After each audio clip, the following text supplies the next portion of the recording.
नमस्कार। मैं वीके शास्त्री अपने चैनल के माध्यम से आप सभी दर्शकों का बहुत बहुत स्वागत करता हूं। साढ़े साती की चिंता छोड़ो, गुरु आए हैं करने कल्याण। जी हाँ, ग्रहों के महामंत्री, देवताओं के गुरु, ज्ञान, धन, संतान, विवाह, मान सम्मान, भाग्य, शिक्षा और धर्म के कारक देवगुरु बृहस्पति 1 मई 2024 को दोपहर 1:45 पर अपनी वर्तमान अग्नि तत्वीय राशि मेष राशि को छोड़कर दैत्य गुरु शुक्र की भूतत्वीय राशि वृषभ राशि में गोचर करेंगे और 14 मई 2025 तक वृषभ राशि में ही रहेंगे। इसके बाद मिथुन राशि में गोचर करेंगे।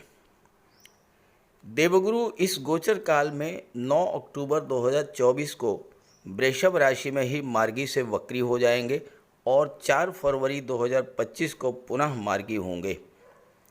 गुरु का ये राशि परिवर्तन हम सभी के लिए बहुत ही महत्वपूर्ण है, क्योंकि कोई भी ग्रह अपना फल नक्षत्रों के माध्यम से प्रदान करता है और वृषभ राशि में 3 नक्षत्र आते हैं और तीनों ही नक्षत्र गुरु के मित्र ग्रहों के नक्षत्र हैं।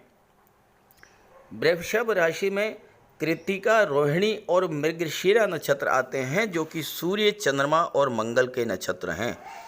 13 जून तक गुरु का गोचर कृत्तिका नक्षत्र में होगा, जो कि सूर्य का नक्षत्र है, और गुरु सूर्य के माध्यम से अपना फल प्रदान करेंगे। 13 जून से 20 अगस्त तक गुरु का गोचर रोहिणी नक्षत्र में होगा, जो कि चंद्रमा का नक्षत्र है, और गुरु चंद्रमा के माध्यम से अपना फल प्रदान करेंगे।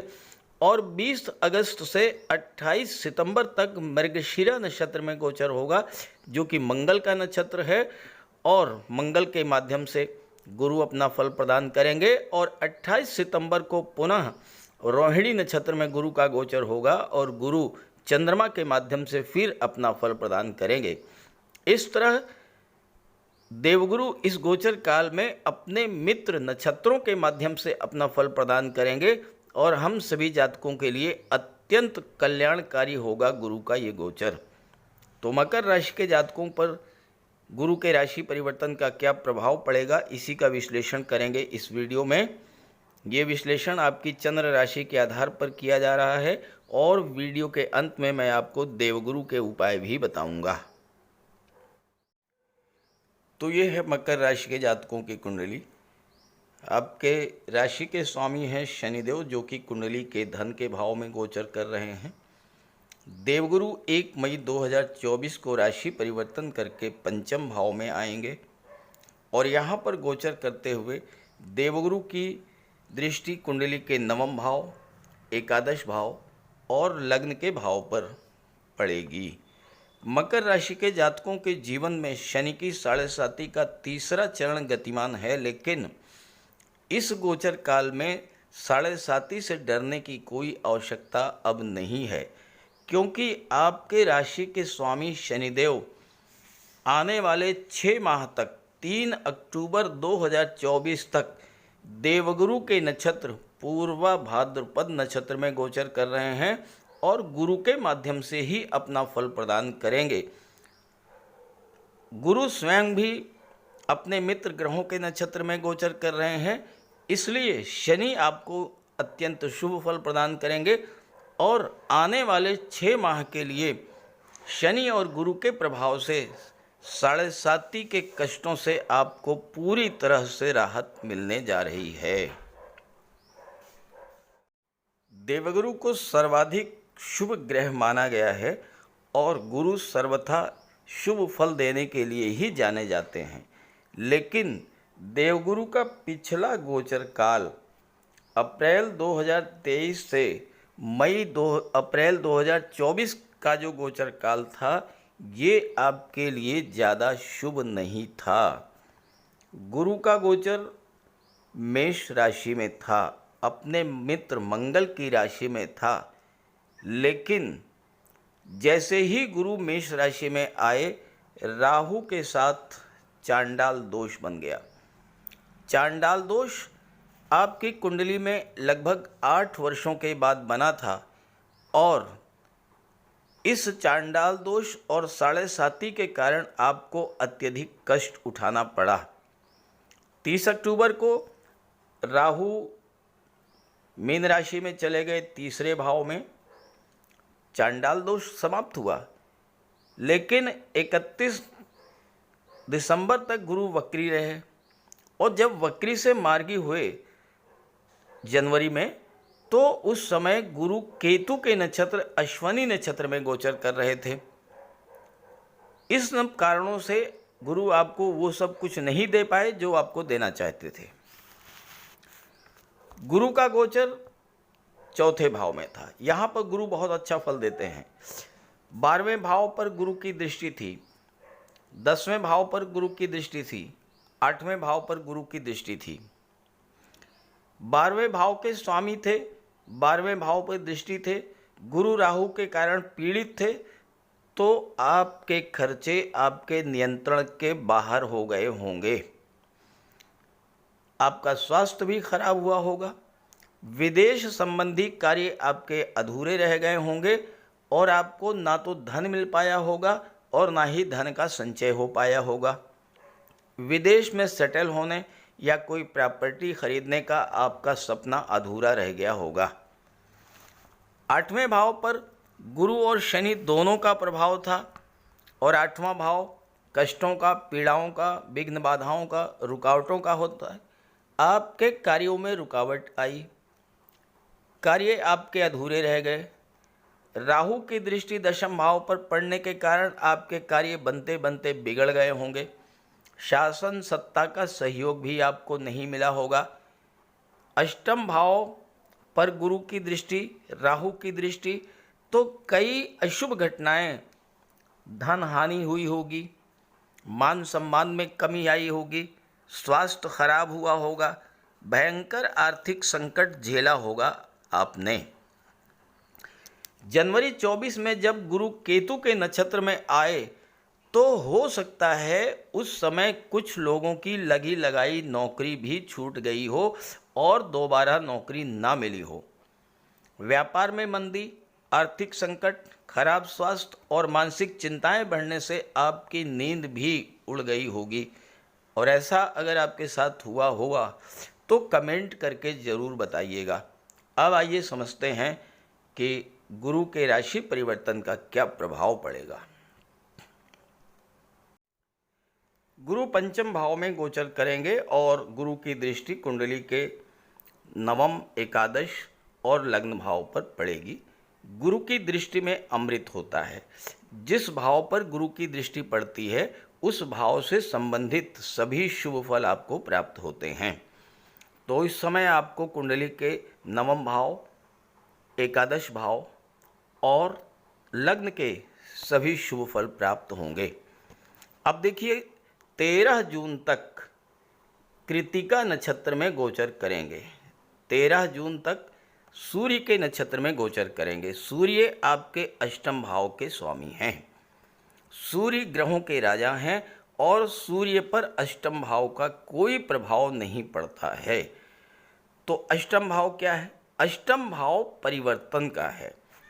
तो इस समय 13 जून तक आप पंचम भाव, छठे भाव, नवम भाव, एकादश भाव और लग्न भाव से संबंधित चीज़ों में बहुत बड़ा परिवर्तन महसूस करेंगे। पंचम भाव में गुरु हैं। संतान प्राप्ति का बहुत अच्छा योग है। सूर्य और गुरु ये दोनों ग्रह जब एक साथ पंचम भाव को प्रभावित करेंगे, क्योंकि गुरु सूर्य के माध्यम से फल दे रहे हैं, तो संतान प्राप्ति का प्रबल योग बनेगा। छात्रों के लिए समय बहुत अच्छा रहेगा, क्योंकि सूर्य सरकारी नौकरी के कारक होते हैं, तो सरकारी नौकरी का आपको लाभ मिलेगा।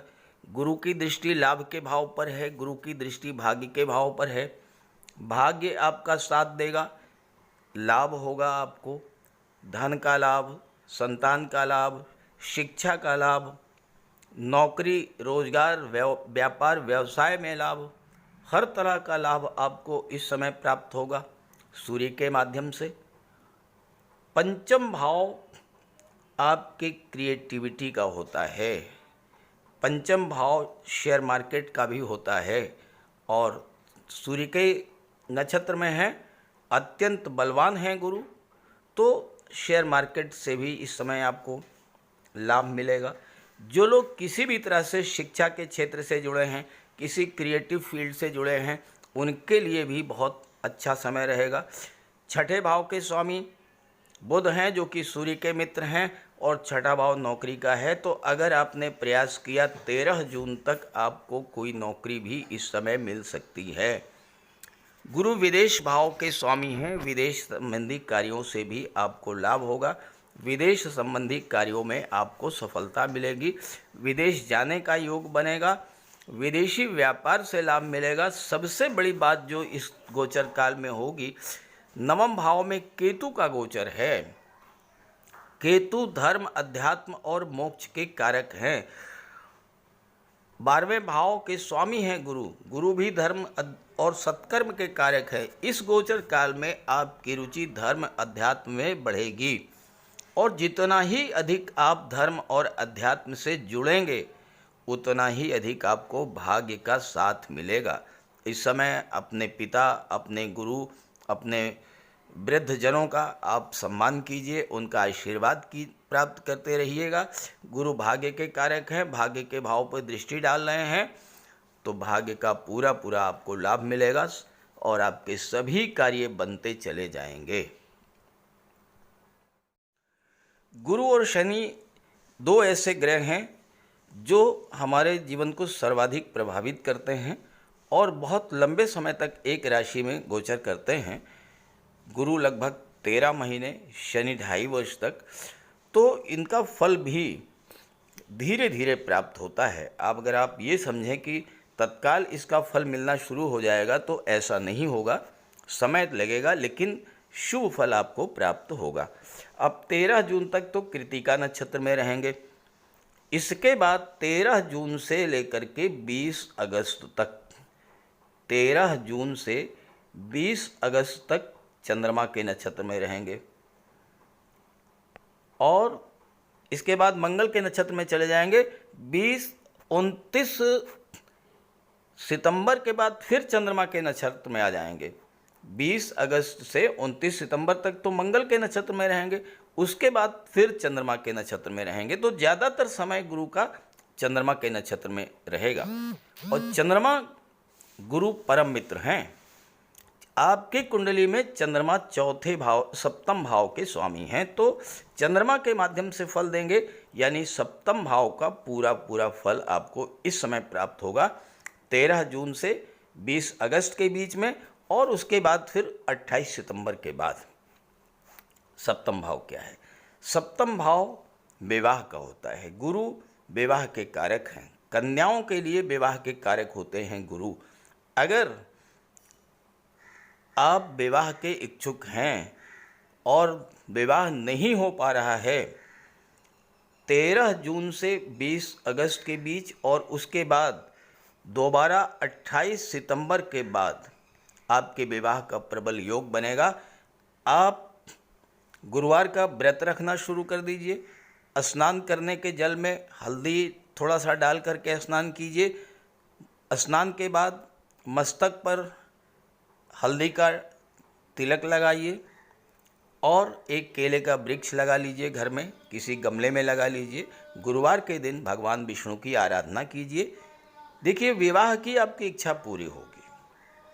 पंचम भाव, सप्तम भाव जो है ये दाम्पत्य सुखों का होता है। गुरु अत्यंत शुभ ग्रह हैं और चंद्रमा अत्यंत शीतल ग्रह हैं। तो चंद्रमा के माध्यम से जब आपको फल प्रदान करेंगे तो आपके दाम्पत्य सुखों में वृद्धि होगी, प्रेम सौहार्द बढ़ेगा, रिश्तों में शीतलता आएगी। और पंचम में गोचर कर रहे हैं शुक्र की राशि में। पंचम लव रिलेशंस का भी होता है, शुक्र प्रेम के ग्रह हैं, तो रिलेशंस में भी मधुरता बढ़ेगी और विवाह में परिणित होने का भी प्रबल योग बनेगा। जहाँ तक व्यापार की बात है, सप्तम भाव व्यापार का भी होता है।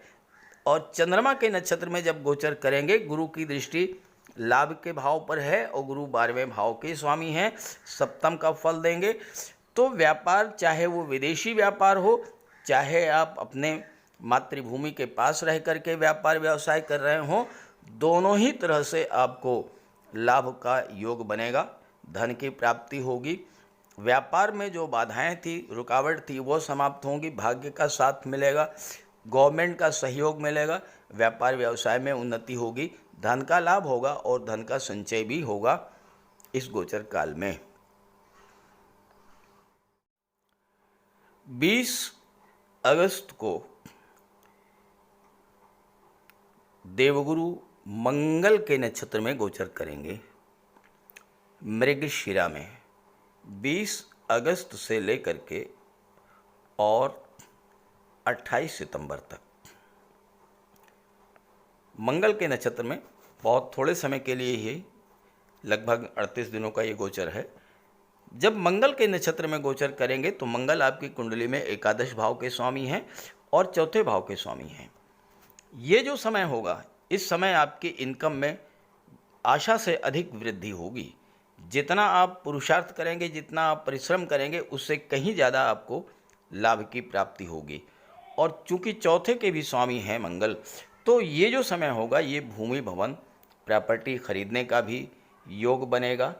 और चूंकि गुरु तीसरे भाव के भी स्वामी हैं, तो आपके पराक्रम पुरुषार्थ में भी, ज्ञान में वृद्धि करेंगे, भाई बहनों से आपके रिलेशंस भी अच्छे रहेंगे। छोटी मोटी यात्राओं पर आपको जाना पड़ेगा, उससे आपको लाभ मिलेगा। चूँकि छठे भाव, नवम भाव पर दृष्टि है, लंबी दूरी की यात्राएं नवम भाव शो करता है, तो आपको इस गोचर काल में कहीं ना कहीं तीर्थ यात्रा पर, देव दर्शन के लिए ज़रूर जाना चाहिए। और अगर आप जाएंगे तो गुरु आपके लिए बहुत ही शुभ फल देने की स्थिति में है। गुरु के गोचर का पूरा लाभ आपको प्राप्त होगा। तो इस तरह से मैंने नक्षत्रों के आधार पर गुरु के फल के विश्लेषण किया है। ये बात अगर आपको अच्छी लगे तो अपने साथियों मित्रों को जरूर शेयर कीजिएगा और देवगुरु बृहस्पति का उपाय भी करते रहिएगा। नमस्कार। कुंडली में देवगुरु बृहस्पति का बहुत ही महत्वपूर्ण स्थान है, क्योंकि देवगुरु कुंडली के पंचम और नवम भाव के कारक होते हैं। पंचम भाव से संतान का विचार किया जाता है, शिक्षा का विचार किया जाता है, और नवम भाव से भाग्य का विचार किया जाता है। गुरु ग्रह भाग्य के लिए जिम्मेदार माने जाते हैं और किसी भी कार्य की सफलता के लिए देवगुरु का मजबूत होना बहुत ज़रूरी है। जब कुंडली में देवगुरु मजबूत होते हैं तो भाग्य का साथ मिलता है, जिस काम में हाथ डालते हैं वो सफल होता है, विवाह समय से होता है, शिक्षा अच्छी मिलती है, गुरु की कृपा रहती है, धन की प्राप्ति होती है। तो देवगुरु के लिए कुछ उपाय बताने जा रहा हूँ, उपाय ज़रूर कीजिएगा। अगर आपकी जन्म कुंडली में गुरु कमज़ोर स्थिति में है तो आपको गुरुवार का व्रत करना चाहिए। स्नान करते समय जल में आधा चम्मच हल्दी डालकर स्नान करें। स्नान के बाद पीले रंग के वस्त्र धारण करें और साथ ही साथ केसर या हल्दी का तिलक लगाएं। और गुरुवार के दिन भगवान विष्णु की उपासना करें। घर में केले का एक वृक्ष लगा लें, उसकी पूजा करें, उसकी सेवा करें। भोजन में चने के बेसन, चीनी और घी से बने लड्डू का सेवन करें और अपनी क्षमता के अनुसार पीले वस्त्र, हल्दी, शहद, धार्मिक पुस्तकें, इन सब का दान कर सकते हैं। अगर गुरु ग्रह कमज़ोर है तो पुखराज धारण करें, लेकिन इसके लिए किसी योग्य ज्योतिषी की सलाह ले लें। माता पिता, गुरु और बुज़ुर्गों का सम्मान करें, उनकी देखभाल करें और उनका आशीर्वाद प्राप्त करें। साफ सफाई रखें, गुरु की सेवा करें, और दही और चावल गरीबों को खिलाएं। किसी गरीब को, किसी दिव्यांग व्यक्ति को भोजन कराएं। किसी वृद्धाश्रम में जाकर के वृद्धों के साथ कुछ समय बिताएं, उनकी समस्याओं को जानें समझें। कोई ज़रूरी नहीं है कि आप धन से ही सहायता करें, तन और मन से भी आप मदद कर सकते हैं दूसरों की, और ऐसा करने से देवगुरु अत्यंत प्रसन्न होते हैं। और जब देवगुरु बलवान होंगे तो आपको पूरा लाभ मिलेंगे। तो ये उपाय करके देखिएगा, लाभ होगा। कमेंट करके बताइएगा ताकि आपके साथियों को भी इसका लाभ मिल सके। नमस्कार।